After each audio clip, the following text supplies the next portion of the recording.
नमस्कार, आदाब, सत श्री अकाल। जी के मसाला पर स्वागत है मेरे सभी दोस्तों का। दोस्तों, आज के इस वीडियो में हम बात कर रहे हैं पॉलिटी का इम्पोर्टेंट चैप्टर है राष्ट्रपति। तो चलिए दोस्तों, हम स्टार्ट करते हैं।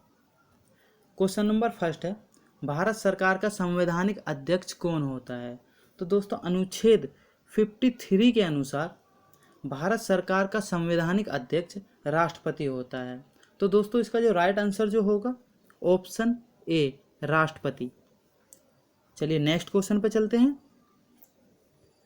सेकंड क्वेश्चन है, भारत के राष्ट्रपति के पद को भरने के लिए निर्वाचन का आयोजन निम्नलिखित में से कौन करता है? तो दोस्तों, अनुच्छेद 324 के अनुसार राष्ट्रपति, उपराष्ट्रपति, संसदीय और राज्य विधानसभा के चुनाव निर्वाचन आयोग करवाता है। तो दोस्तों, जो इसका राइट आंसर जो होगा ऑप्शन सी होगा, निर्वाचन आयोग। चलिए नेक्स्ट क्वेश्चन पर चलते हैं। क्वेश्चन नंबर थर्ड है, भारत के राष्ट्रपति का निर्वाचन करने के लिए निर्वाचन मंडल में निम्नलिखित में से कौन शामिल होता है? दोस्तों, अब क्वेश्चन यह बनता है कि राष्ट्रपति का चुनाव निर्वाचन आयोग करवाता है, मगर इसमें राष्ट्रपति को वोटिंग कौन करता है?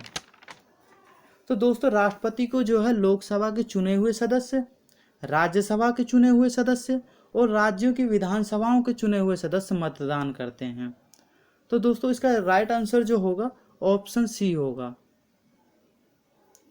लोकसभा, राज्यसभा तथा सभी राज्यों की विधानसभाओं के निर्वाचित सदस्य। चलिए नेक्स्ट क्वेश्चन पे चलते हैं। क्वेश्चन 4 है, भारत के राष्ट्रपति के चुनाव में उम्मीदवार को कितने प्रतिशत बहुमत चाहिए? इसमें दोस्तों, किसी भी उम्मीदवार को चुने जाने के लिए 50% से अधिक और कुल मतों का बहुमत लाना आवश्यक है। तो दोस्तों, इसका जो राइट आंसर जो होगा वो ऑप्शन डी होगा, 50% से अधिक और डाले गए कुल बहुमतों का बहुमत। चलिए नेक्स्ट क्वेश्चन पर चलते हैं। क्वेश्चन 5 है, संविधान का अनुच्छेद 60 किससे संबंधित है? अनुच्छेद 60 जो है राष्ट्रपति के शपथ ग्रहण की इसमें बात की गई है, जिसके अनुसार राष्ट्रपति की शपथ भारत का मुख्य न्यायाधीश दिलाएगा। कौन दिलाएगा दोस्तों? मुख्य न्यायाधीश। उसकी गैर हाजिरी में उच्चतम न्यायालय के वरिष्ठ न्यायाधीश भी दिला सकते हैं। तो दोस्तों, इसका राइट आंसर जो होगा वो ऑप्शन बी होगा, राष्ट्रपति की शपथ। चलिए नेक्स्ट क्वेश्चन है। क्वेश्चन 6 है, राष्ट्रपति को पद की शपथ कौन दिलाता है? तो दोस्तों, अभी जो बात की थी मैंने, अनुच्छेद 60 के अनुसार राष्ट्रपति को शपथ भारत का मुख्य न्यायाधीश दिलाता है। तो दोस्तों, इसका राइट जो आंसर होगा ऑप्शन डी होगा, मुख्य न्यायाधीश। चलिए नेक्स्ट क्वेश्चन पे चलते हैं। क्वेश्चन 7 है, भारत के राष्ट्रपति पर महाभियोग की विधि किस देश से ली गई है?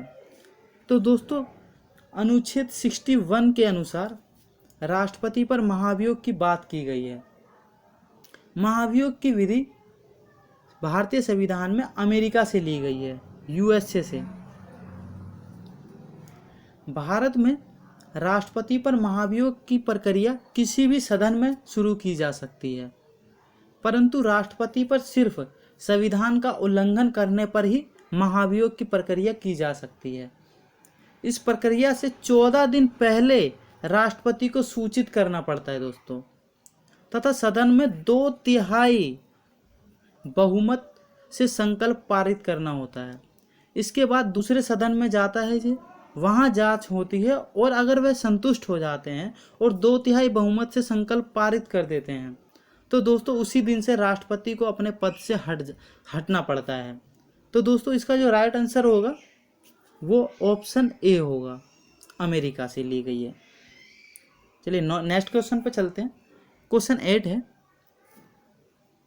भारत के राष्ट्रपति को उनके पद से कौन हटा सकता है? तो दोस्तों, अभी पिछले क्वेश्चन में मैंने बताया था कि संसद के किसी भी सदन में 2/3 बहुमत से संकल्प पारित होने पर राष्ट्रपति को अपना पद छोड़ना पड़ता है।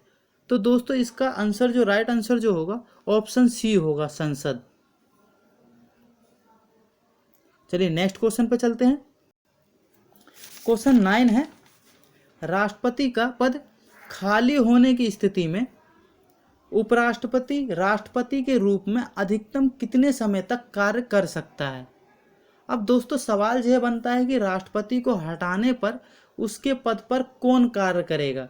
तो राष्ट्रपति का पद खाली होने की स्थिति में उपराष्ट्रपति अधिकतम 6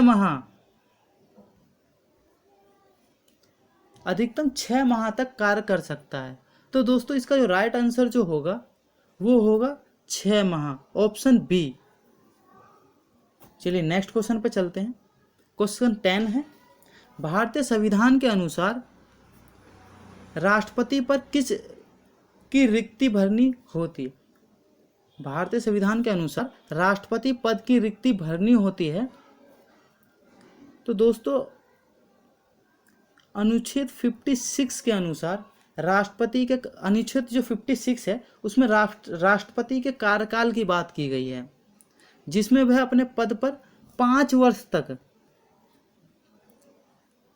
वर्ष तक बना रह सकता है, और वह 5 वर्ष के बाद भी रह सकता है जब तक कि उसका कोई उत्तराधिकारी नहीं आ जाता उसकी जगह।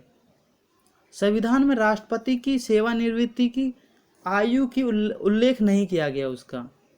कोई व्यक्ति कितनी भी बार राष्ट्रपति बन सकता है, लेकिन राष्ट्रपति पद खाली होने पर 6 माह के अंदर जो है उसका चुनाव कराया जाना आवश्यक है। तो दोस्तों इसका राइट जो आंसर जो है ऑप्शन बी है, 6 माह। चलिए नेक्स्ट क्वेश्चन पे चलते हैं। क्वेश्चन 11 है, अगर राष्ट्रपति पद से त्यागपत्र देना चाहे तो वह किसे देगा। अगर राष्ट्रपति अपने पद से त्यागपत्र देना चाहता है तो वह किसे देगा। तो दोस्तों इसका राइट आंसर जो होगा ऑप्शन सी होगा, उपराष्ट्रपति को। चलिए नेक्स्ट क्वेश्चन पे चलते हैं। क्वेश्चन 12 है, भारत के राष्ट्रपति के चुनाव के लिए उम्मीदवार की कितनी आयु होनी चाहिए। तो दोस्तों आर्टिकल 58 के अनुसार राष्ट्रपति पद के लिए उम्मीदवार की आयु 35 वर्ष से अधिक होनी चाहिए। उसे भारत का नागरिक होना चाहिए, लोकसभा सदस्य चुने जाने की योग्यता होनी चाहिए, साथ ही वे पागल ना हो, है ना दोस्तों, वो पागल ना हो और दिवालिया भी ना हो, किसी लाभ के पद पर ना हो। तो दोस्तों इसका राइट आंसर जो होगा ऑप्शन बी होगा, 35 वर्ष। चलिए नेक्स्ट क्वेश्चन पे चलते हैं। नेक्स्ट क्वेश्चन है, राष्ट्रपति की सेवानिवृत्ति का आयु क्या है। या ये भी कह सकते हैं कि भारत में राष्ट्रपति के पद के लिए अधिकतम आयु सीमा क्या है। तो दोस्तों राष्ट्रपति पद के लिए कम से कम 35 वर्ष होना आवश्यक है। इस पद के लिए अधिकतम आयु सीमा का कोई उल्लेख नहीं किया गया है, यानी कोई सीमा नहीं है। तो दोस्तों इसका जो राइट आंसर जो होगा वो ऑप्शन डी होगा, कोई सीमा नहीं है। चलिए नेक्स्ट क्वेश्चन पे चलते हैं। तो नेक्स्ट क्वेश्चन है, भारत के राष्ट्रपति को प्रति माह कितना वेतन मिलता है। तो दोस्तों भारत के राष्ट्रपति का वेतन 5 लाख रुपए प्रति माह है। 2016 में 1.5 लाख से बढ़ाकर 5 लाख किया गया है। इसके अलावा राष्ट्रपति को अन्य सुविधाएं भी दी जाती हैं। साथ ही उसे दुनिया का सबसे बड़ा राष्ट्रपति आवास भी मिलता है, जो कि 5 एकड़ क्षेत्र में फैला हुआ है। राष्ट्रपति के पास 25 कारों का एक काफिला भी होता है। इस काफिले के बीच में उनकी कार चलती है। जब प्रणब मुखर्जी इस पद पर थे तो मर्सिडीज बेंज S600 यूज करते थे। राष्ट्रपति भवन के रखरखाव का बजट जो है दोस्तों 30 करोड़ सालाना है। तो इसका राइट आंसर जो होगा दोस्तों राष्ट्रपति को प्रतिमाह कितना वेतन मिलता है? तो दोस्तों ऑप्शन सी है 5 लाख रुपए। चलिए नेक्स्ट क्वेश्चन पे चलते हैं। नेक्स्ट क्वेश्चन है, निम्नलिखित में से कौन देश की रक्षा बलों का सर्वोच्च सेनापति होता है? तो दोस्तों भारत का राष्ट्रपति भारतीय सेनाओं का सर्वोच्च सेनापति होता है। वे थल सेना, जल सेना और वायु सेना, इन तीनों का अध्यक्ष होता है दोस्तों ये। तो दोस्तों इसका राइट आंसर जो होगा वो होगा राष्ट्रपति, ऑप्शन सी राष्ट्रपति। दोस्तों आपको अगर मेरा वीडियो अच्छा लगा हो तो दोस्तों ज़रूर कमेंट करना, लाइक भी करना। Thanks for watching. Please like share and subscribe जी के मसाला।